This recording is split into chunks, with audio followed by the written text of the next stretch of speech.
How to fix and solve Hacoo app not working. Now, first things first, Hacoo app is actually not available via the Google Play Store. So you won't be able to just update the application immediately.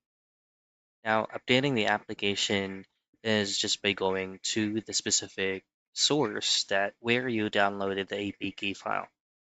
On your browser, just simply type in Hacoo APK and then just simply choose on again the source where you downloaded it. This is to make sure that you downloaded the latest version of Hacoo application, maybe later than September 19, 2025, or anywhere, as long as it's this year.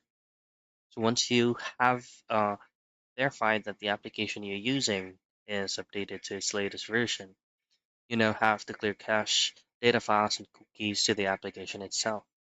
Simply tap and hold the Hacoo application and just tap on the eye icon.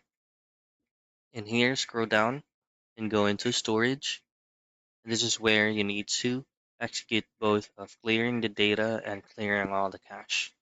So those are just the very basic troubleshooting steps for you to be able to fix and solve Hacoo app not working.